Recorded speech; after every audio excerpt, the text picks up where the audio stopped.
Imagine an ordinary American's morning.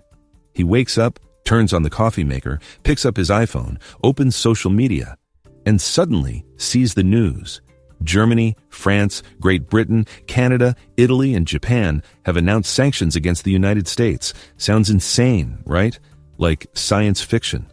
But let's imagine for the duration of this video that this is reality.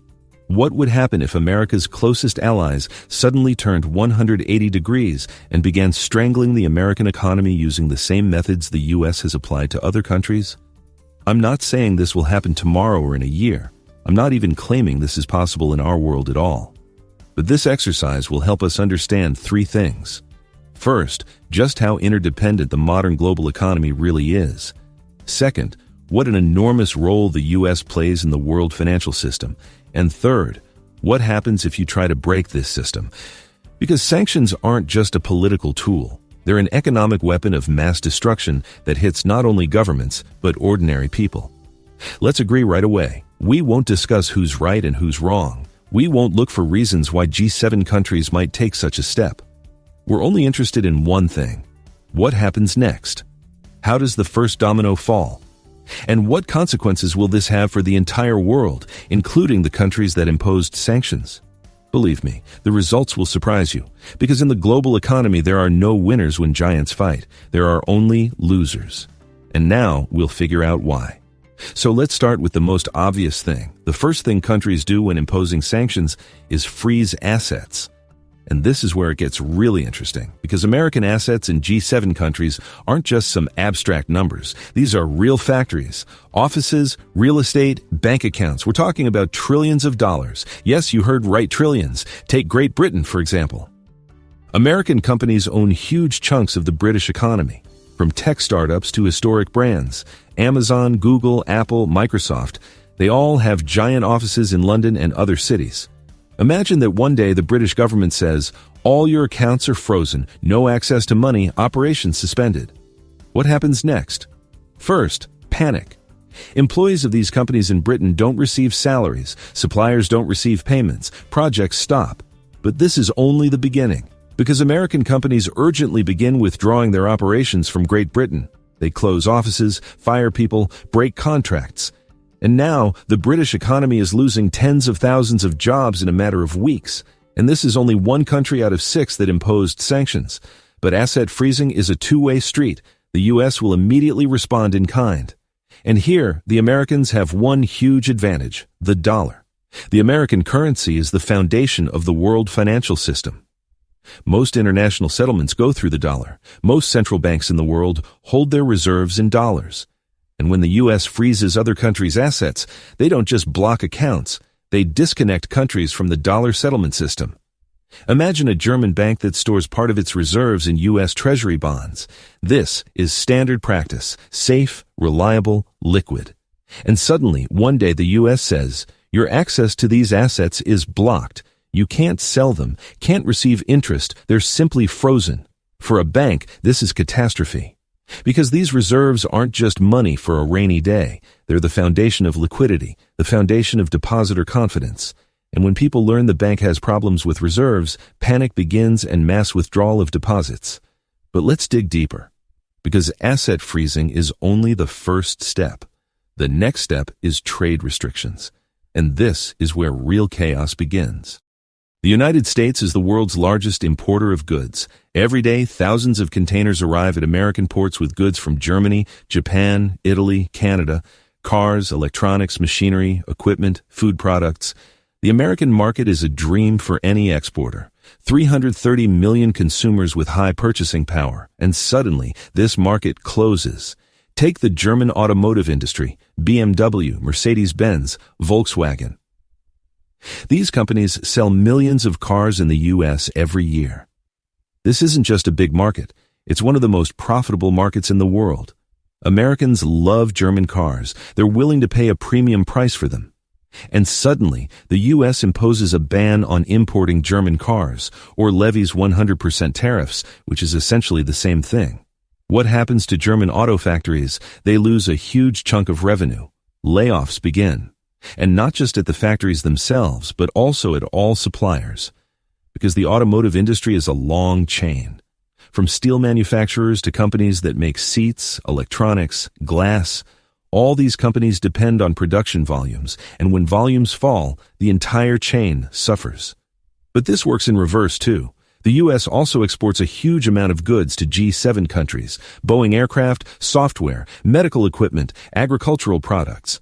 And when these countries close their markets to American goods, American companies lose billions. Farmers from Kansas can't sell wheat to Japan. Boeing loses orders from European airlines. Microsoft can't sell its software in Germany. And here we come to a key point. In the modern economy, it's impossible to draw a clear line between American and non-American goods. Why? Because production is globalized. The iPhone, considered an American product, is assembled in China from components produced in a dozen different countries. A German BMW made in Bavaria uses American processors, Japanese electronics, Italian leather for the interior. When you start imposing trade sanctions in such a world, you're not just cutting off the flow of goods, you're destroying global supply chains. And this hits everyone: producers, consumers, all intermediate links. Imagine a French company that makes parts for an American medical equipment manufacturer. It can't sell its parts to the U.S. because of sanctions. The American company can't produce equipment without these parts. Hospitals in third countries can't buy this equipment. In the end, patients somewhere in Brazil or India suffer, who have nothing to do with this conflict at all. Now let's talk about something that will really make the world shudder: the financial system. And here the U.S. has a weapon that no other country in the world has: the SWIFT international payment system.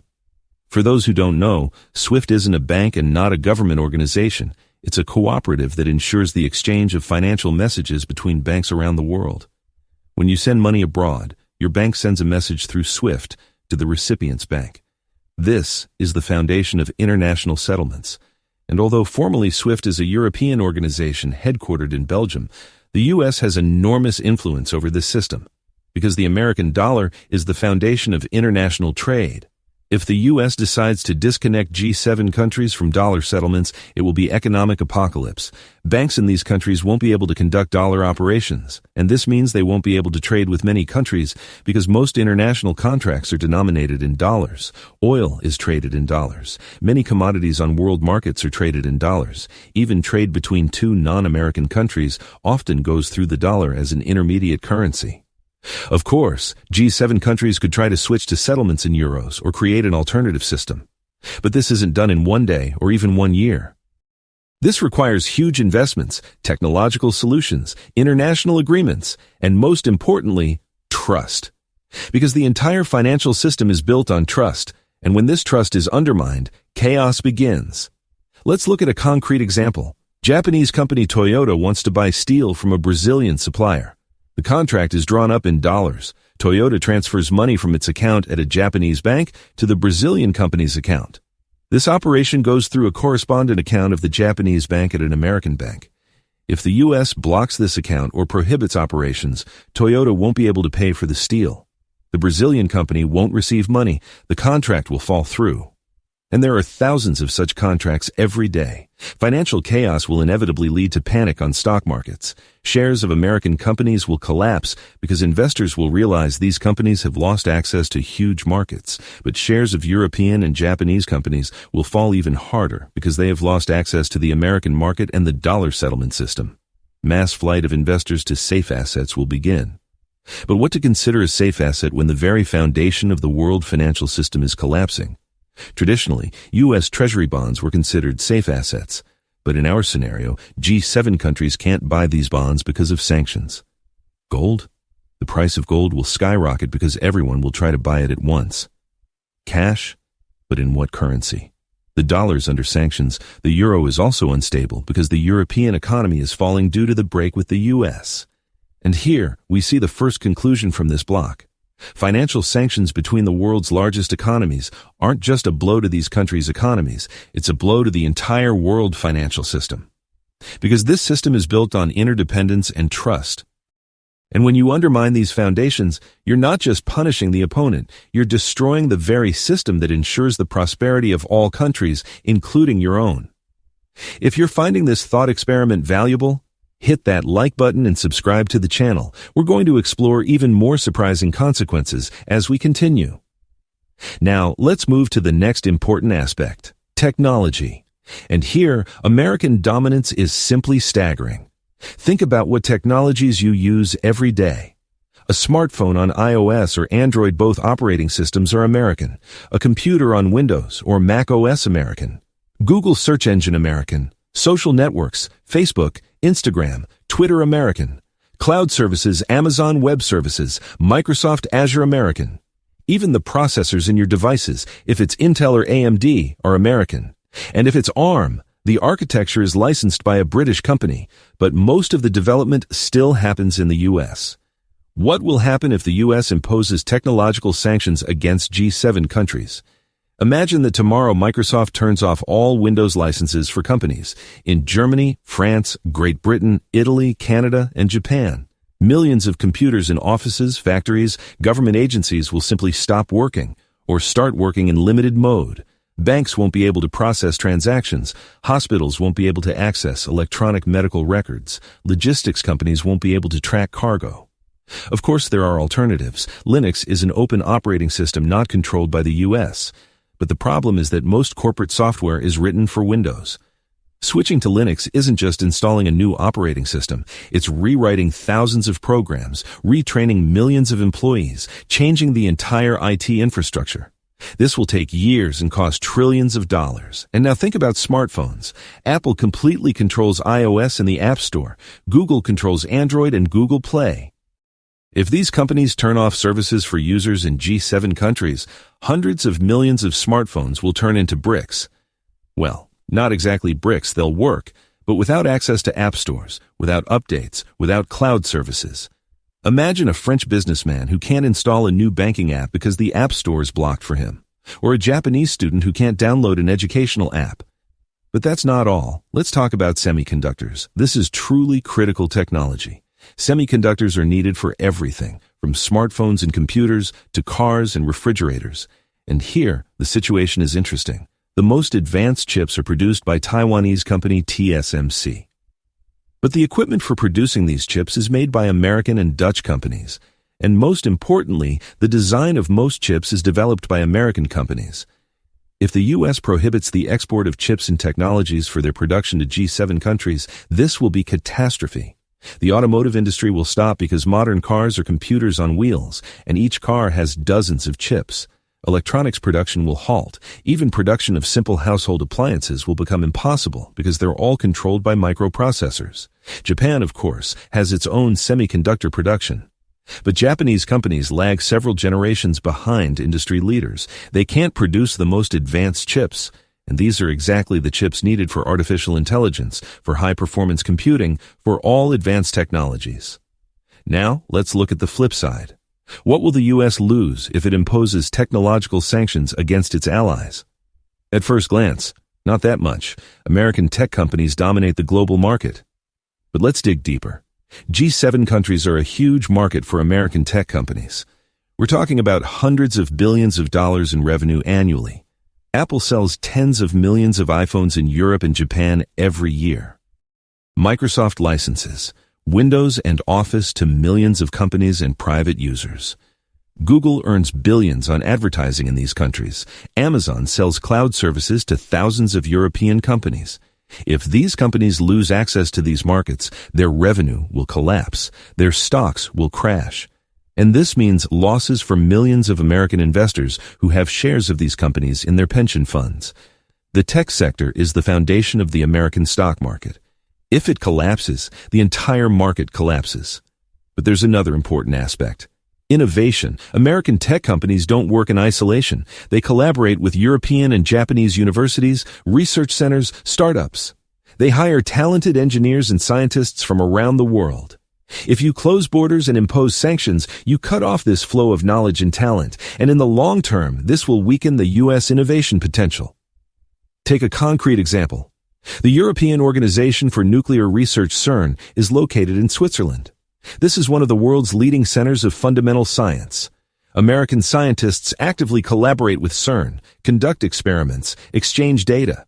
If sanctions cut off this cooperation, American science will lose access to unique research facilities and data.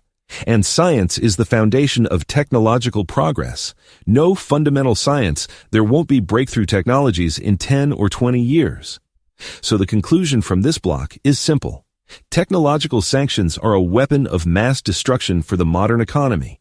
They hit all sides of the conflict. Countries against which sanctions are imposed lose access to critical technologies. But the country imposing sanctions loses huge sales markets and access to the global innovation network. In the end, everyone loses. Let's move to the third and perhaps most unexpected aspect of this story: geopolitical consequences. Because when an alliance of the largest Western democracies falls apart, a power vacuum forms in the world, and this vacuum immediately begins to be filled by other players. Let's think about who will benefit from a conflict between the US and G7 countries. The first candidate is obvious: China. Beijing has been trying for several decades to push the US out of the position of the world's leading power. And suddenly, a gift of fate. The Western alliance is falling apart, countries are fighting each other with economic methods, their economies are weakening. What will China do? It will immediately offer itself as an alternative. To European companies that lost the American market, Beijing will say, "Sell to us. We have 1.5 billion consumers, our market is growing, we welcome your goods and investments." To Japanese electronics manufacturers, China will offer access to its gigantic production capacities and domestic market. To Canadian commodity producers, China will say, "We'll buy all your oil, gas, timber, metals," but China won't act out of charity. Everything will have to be paid for, with political influence, with technologies, with strategic concessions. European countries cut off from the US will become much more dependent on China. And Beijing will use this dependence to advance its interests. Imagine such a scenario. Germany, deprived of the American market, desperately seeks buyers for its cars. China says, "We're ready to buy your cars, but on one condition: you must transfer electric vehicle production technologies to us, or you must support our position on Taiwan at the UN. Or you must allow Chinese companies to buy key German enterprises." Germany will have no choice. It needs a sales market. It needs money to sustain its economy, and it will make concessions. The same will happen with other European countries, with Japan, with Canada. They will all become more dependent on China. And this means the balance of power in the world will shift in Beijing's favor. But there are other players who will try to use the situation. Russia, for example. Moscow has been under Western sanctions for several years and has learned to circumvent them to a certain degree. When the West splits, Russia gets more room to maneuver. It can offer European countries energy resources they desperately lack after breaking with the US and losing access to global energy markets controlled by the dollar. Middle Eastern countries, oil producers, will also come out winners. If Western countries are fighting each other, they won't have time to dictate terms to oil monarchies. Saudi Arabia, UAE, Qatar will get more freedom in conducting their policies. They'll be able to raise oil prices because competition among buyers will intensify. They'll be able to dictate political conditions because their resources will become even more valuable. And what about developing countries? For them, the situation will be extremely painful, because when the world's largest economies go into a tailspin, they drag everyone else with them. Developing countries depend on exports to developed countries, on investments from developed countries, on tourism from developed countries. When all this disappears, their economies collapse. Take Latin American countries, for example. Mexico exports most of its goods to the US. If the American economy collapses, Mexican exports fall. Millions of Mexicans lose jobs.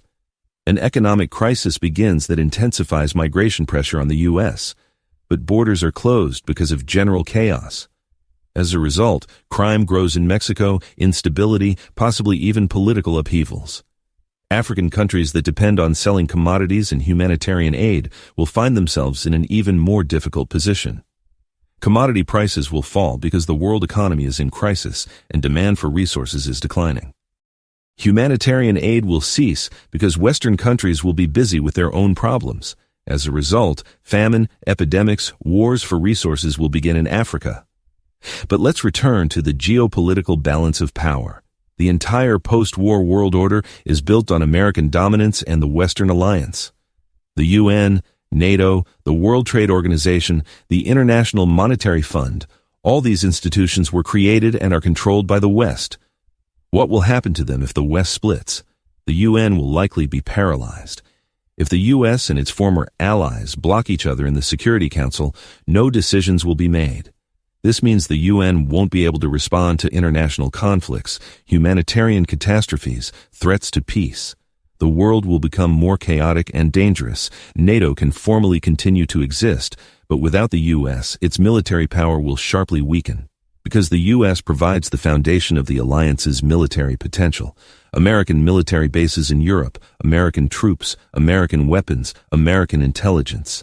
If all this leaves, European countries will remain much more vulnerable, and they'll be forced either to sharply increase their military spending or seek new alliances, perhaps with China, or create their own European army.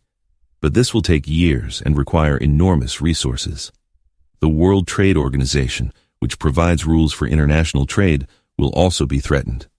If the world's largest economies ignore these rules and impose sanctions against each other, why is this organization needed?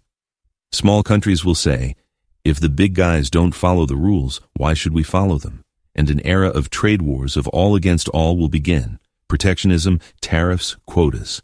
Global trade, which has been the engine of economic growth in recent decades, will collapse. And here we come to the key conclusion of this block. A conflict between the US and G7 countries isn't just an economic war between two camps. It's the collapse of the entire world order that's been created for 75 years after World War II. It's a return to a world where might rules, not rules, where each country protects only its own interests, not caring about global stability. And it's a world where everyone becomes poorer, more dangerous, and more miserable. Now let's talk about what they usually keep silent about, politicians and economists, about ordinary people. Because when they talk about sanctions, about billions of dollars, about trade flows, it's easy to forget that behind all these numbers are real human fates. Imagine an American middle-class family. The father works as an engineer at a company that produces equipment for the European market. The mother works at a travel agency that organizes trips to Europe and Japan. They have 2 school-aged children. They're paying a mortgage on a house in the suburbs. They have small savings and a pension account invested in shares of major American companies. And sanctions begin. A month later, the father is laid off because the company lost European clients and is closing production. The mother also loses her job because tourism between the US and Europe has stopped. The family tries to live on unemployment benefits, but it's not enough even for basic expenses. They start missing mortgage payments. The bank threatens to take the house. Savings are melting because the stock market crashed and their shares lost half their value. The children don't understand why they suddenly can't buy new sneakers or go to the movies. This isn't an abstract story. This is what will happen to millions of families across America.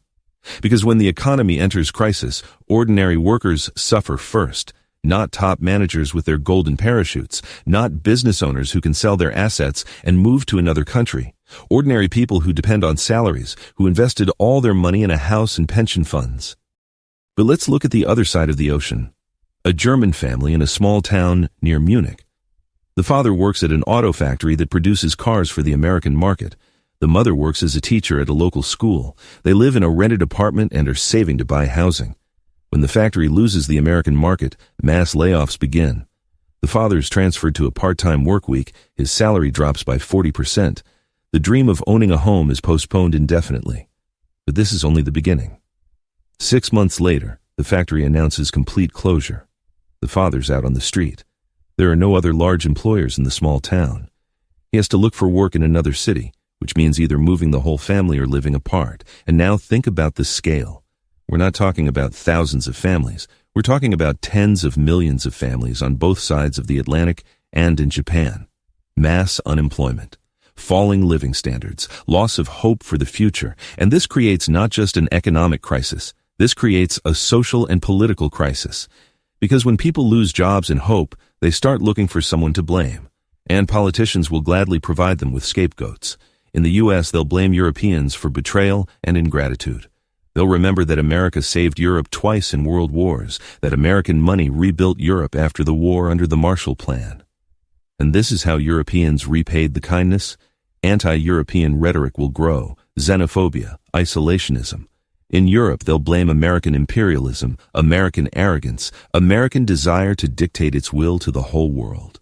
They'll remember all the cases when the U.S. interfered in other countries' affairs, all the wars the U.S. started.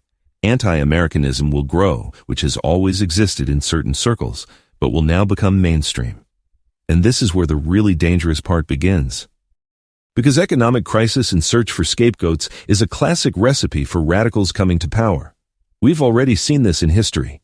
The Great Depression of the 30s brought Nazis to power in Germany and militarists in Japan. Economic crisis in Russia in the 90s led to the rise of nationalism. And now the same thing can happen again. In the U.S., politicians may come to power who promise to restore America's greatness at any cost. They'll call for even harsher measures against former allies, possibly even military action under the pretext of protecting American interests. In Europe, right-wing populist parties may rise that will promise to protect Europe from the American threat and restore European sovereignty. In both cases, this will lead to even greater escalation of conflict. But let's talk about more concrete things, about prices. Because when supply chains and international trade collapse, prices for goods skyrocket, and this hits the poorest segments of the population hardest. Take food. The U.S. is the largest exporter of agricultural products. American wheat, corn, soybeans go all over the world. If these supplies stop, food prices in other countries will rise. But prices in the U.S. itself will also rise. Why? Because American farmers lose export markets. They're forced to sell everything domestically, which would seem to lower prices. But in reality, they simply go bankrupt because overproduction kills profitability. Farms close. In a year or two, domestic production falls and prices skyrocket. In Europe, it's even worse. Europe imports a significant portion of food products, including grain, meat, fruits. When international trade is disrupted, products become more expensive. A family that used to spend 10% of income on food now spends 20 or 30%. And considering that incomes are falling due to unemployment, the picture becomes quite grim. Energy is another critical area. Europe is heavily dependent on importing energy resources. The U.S. also exports liquefied natural gas and oil. When this trade stops, energy prices skyrocket. Heating a house in winter becomes a luxury. Filling up a car eats up a significant part of the family budget. Enterprises can't operate because electricity is too expensive. And now think about medicine. The pharmaceutical industry is globalized. Many drugs are produced in one country and sold in others. Active ingredients for drugs are often produced in India or China, but the drugs themselves are made in the U.S. or Europe. When supply chains collapse, drug shortages begin. People with chronic diseases can't get necessary medications. Hospitals can't purchase equipment and supplies. Mortality rises. Imagine an American diabetic who's been taking insulin all his life. His insulin is produced by a European pharmaceutical company. Due to sanctions, this company can't supply insulin to the U.S. American manufacturers can't quickly ramp up production because it requires time and certification. As a result, the person is left without medication. What will he do? Die? Try to buy insulin on the black market at exorbitant prices? Both prospects are terrible. Or take a British cancer patient undergoing treatment with a latest generation American drug. Due to sanctions, the drug is no longer supplied to Great Britain. British hospitals try to find an alternative, but this alternative is less effective. The patient's chances of recovery fall. He may die because of a political conflict he has nothing to do with. This is the real price of sanctions.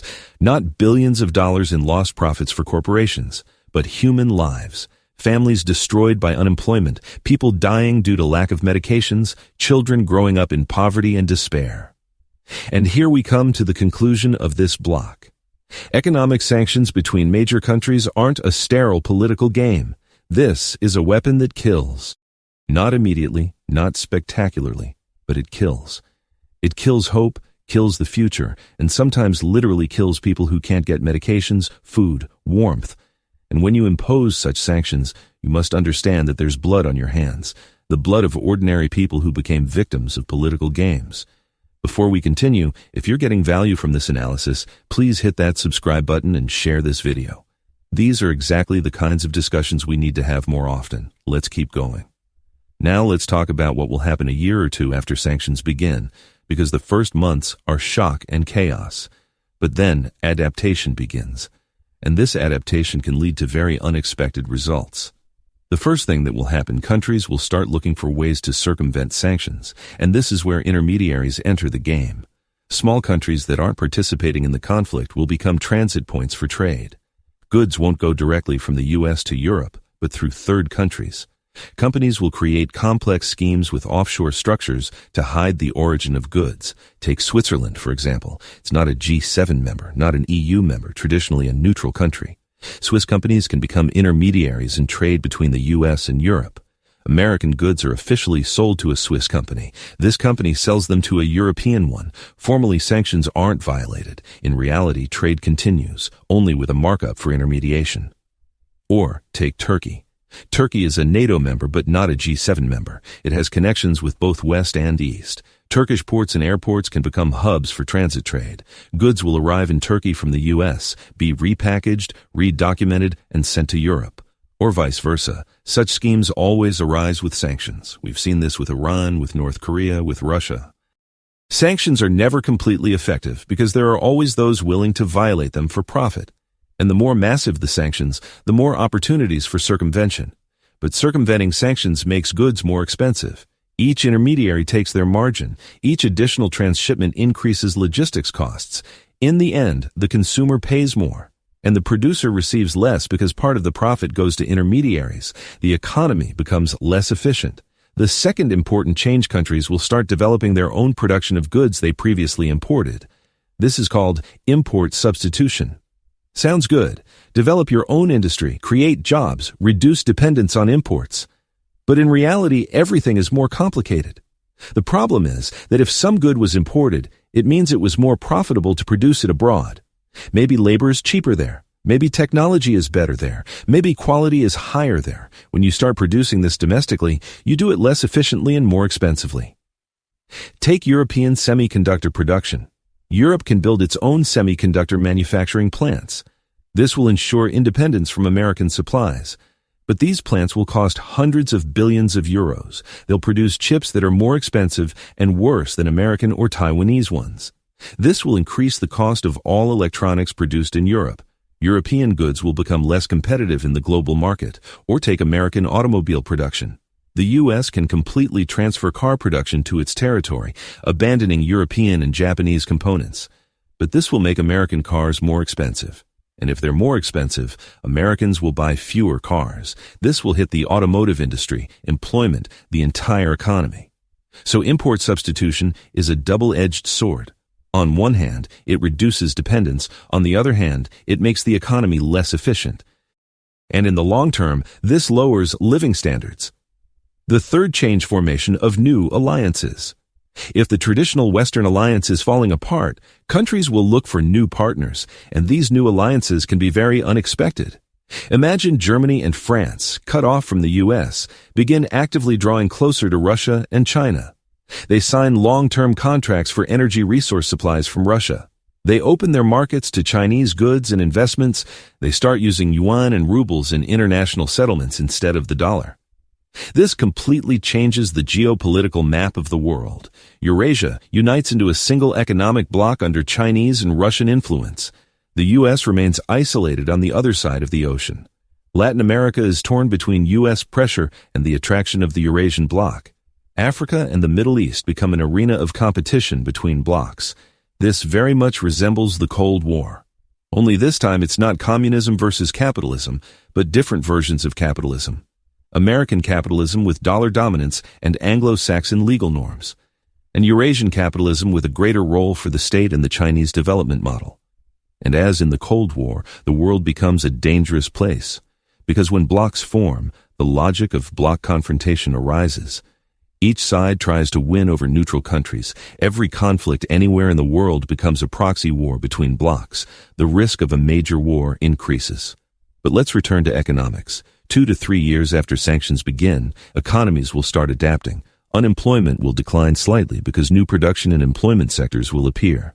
People will learn to live in the new reality. But this will be a poorer reality than before. Economists call this loss of efficiency.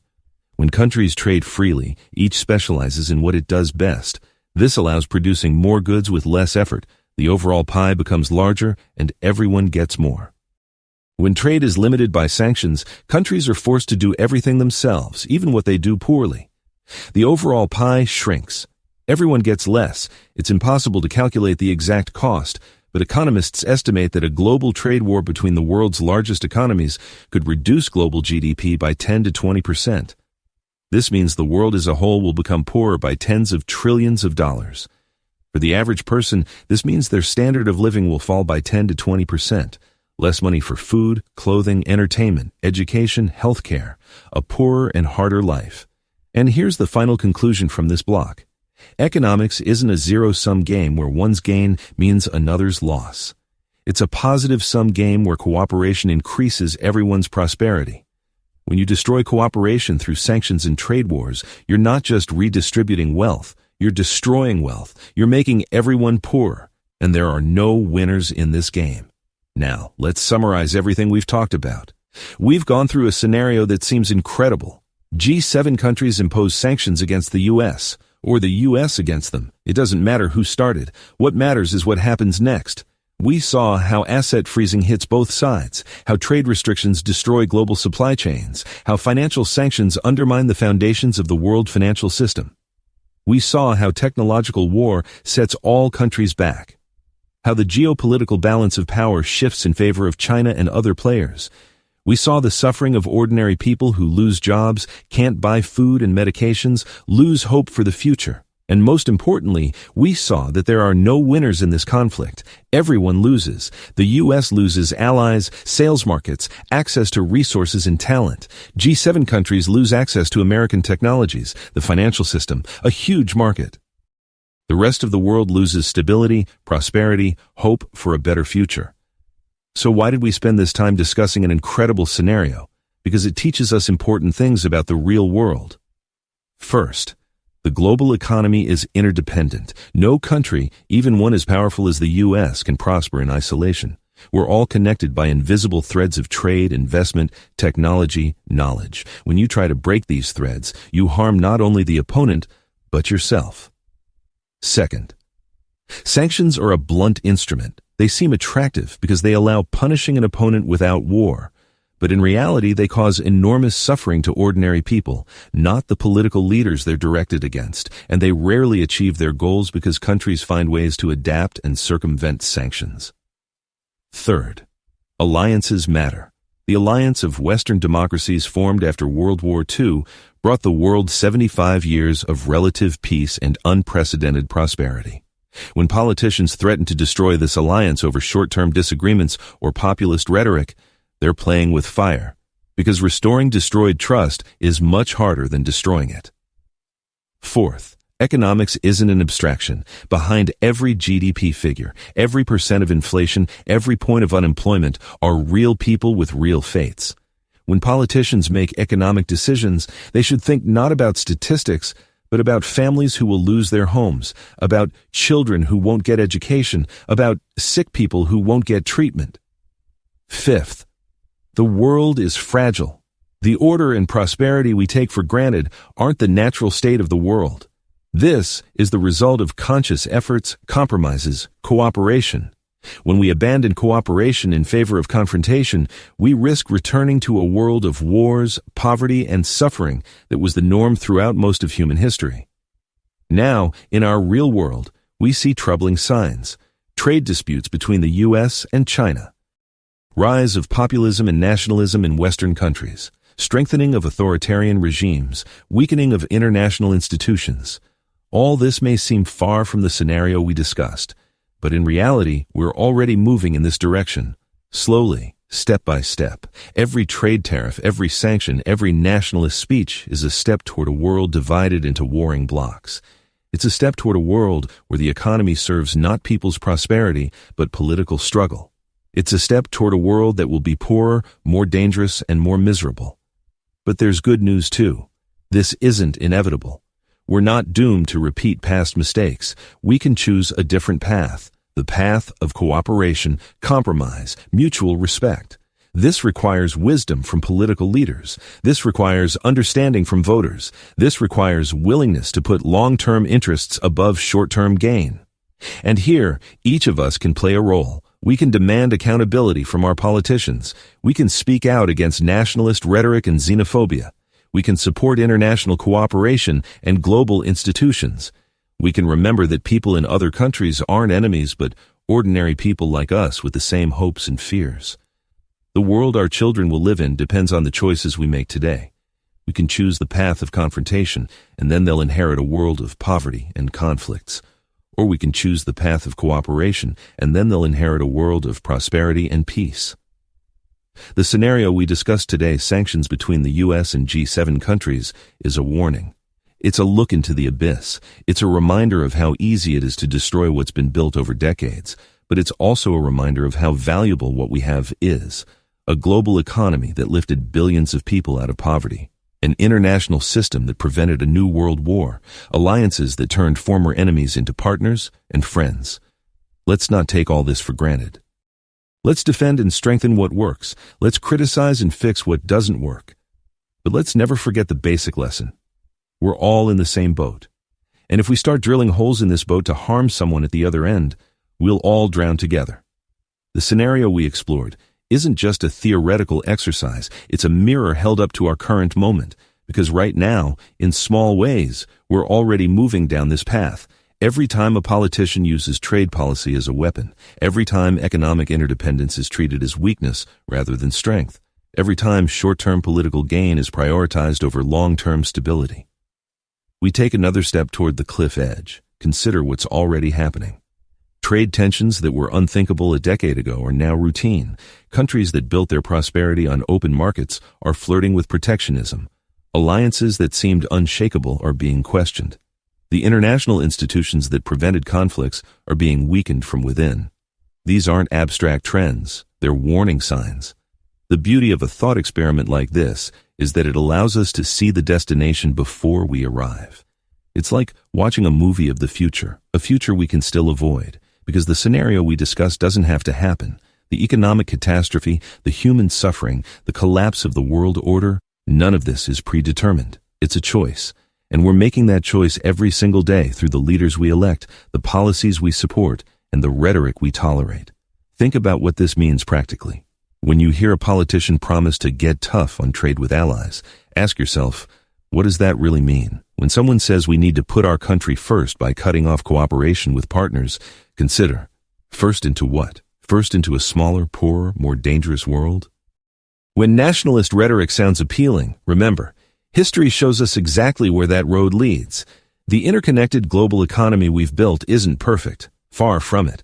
There are legitimate grievances about inequality, about job losses, about communities left behind by globalization. These problems are real, and they need solutions. But the solution isn't to tear down the entire system. That's like burning down your house because you don't like the wallpaper. The solution is reform, not destruction. Adjustment, not abandonment. We need to make globalization work better for more people. We need stronger social safety nets for those displaced by economic change. We need better education and retraining programs. We need policies that ensure the gains from trade are distributed more fairly. We need to address the legitimate concerns that drive people toward nationalist solutions. But we need to do all this while preserving the cooperation and integration that made our prosperity possible in the first place. Here's what each of us can do, starting today. Educate ourselves about how the global economy actually works.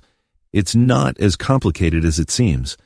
When you understand that your job depends on supply chains crossing multiple countries, that your retirement savings are invested in global companies, that your quality of life depends on international cooperation, you see these issues differently. Engage in conversations with people who think differently.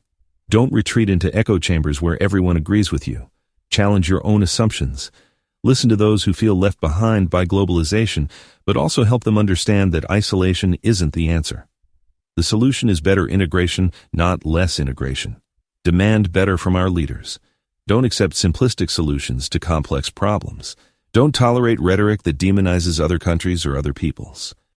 Support politicians who understand nuance, who can hold two thoughts at once, that we can be proud of our own country while respecting and cooperating with others, that we can compete economically while still being partners politically.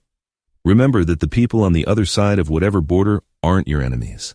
The German factory worker isn't your enemy. The Japanese engineer isn't your enemy. The Canadian teacher isn't your enemy. They're just people trying to make a living and provide for their families, exactly like you. The real division isn't between countries. It's between those who understand we're all in this together and those who think we can prosper alone. Support businesses and organizations that promote international cooperation. Buy products from companies with ethical global supply chains. Support NGOs working on international issues. Invest in funds that promote sustainable global development.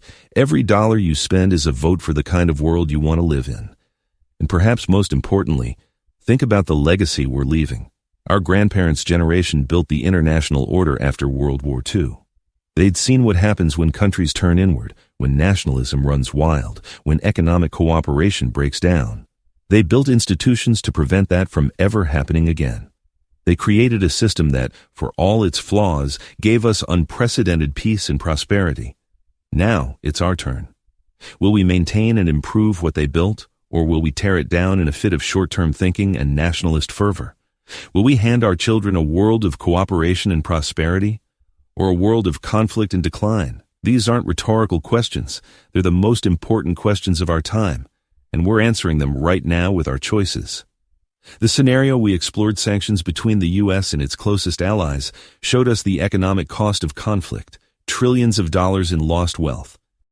But there's a cost that's even higher and harder to measure. It's the cost in human potential, the cost of scientific cooperation that never happens, the innovations that never emerge, the problems that never get solved, the cures that never get discovered, the technologies that never get developed. Because here's what history teaches us: humanity's greatest achievements come through cooperation, not isolation. The scientific revolution happened because ideas flowed across borders. The Industrial Revolution spread because countries learned from each other. The technology revolution succeeded because the best minds worked together, regardless of nationality. The challenges we face now, climate change, pandemic diseases, artificial intelligence, space exploration, these can only be solved through global cooperation. There's no such thing as a nationalist solution to global problems. If you've made it this far, I want you to do something. Share this video, not because I want more views, though of course that's nice, but because these ideas need to spread. We need more people thinking seriously about what we're risking when we take our alliances for granted. We need more people understanding the real cost of economic warfare. We need more voices pushing back against the siren song of nationalism and isolation. Leave a comment below telling me what you think. Do you agree with this analysis? Do you see flaws in the reasoning? What did I miss? What would you add? Let's have a real conversation. Let's engage with these ideas seriously, because they matter. They matter more than almost anything else happening in our world right now. And if you're not already subscribed, hit that subscribe button right now, because we need to have more conversations like this. Deep, serious, thoughtful conversations about the world we're building. Not sound bites, not hot takes, but real analysis of the choices we face and their consequences. This channel is committed to exactly that kind of content. So subscribe, turn on notifications, and be part of this conversation. The world we've built over the past 75 years isn't perfect. It has deep flaws and serious problems. But it's also lifted billions out of poverty. It's prevented major power conflicts. It's created unprecedented prosperity. It's connected humanity in ways our ancestors couldn't have imagined. It's made possible advances in science, medicine, technology, and human welfare that would seem like magic to previous generations. We can improve this world. We must improve it. But we can't improve it by destroying it. We can't make things better by making them worse first. We can't create prosperity through conflict. We can't achieve security through isolation. We can't solve problems by refusing to work with others.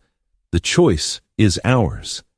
Every day, in small ways and large, we choose between cooperation and conflict, between openness and isolation, between thinking long-term and short-term, between hope and fear. These choices accumulate. They add up. They determine the world our children will inherit. So let's choose wisely. Let's choose cooperation. Let's choose to maintain and strengthen the bonds that connect us.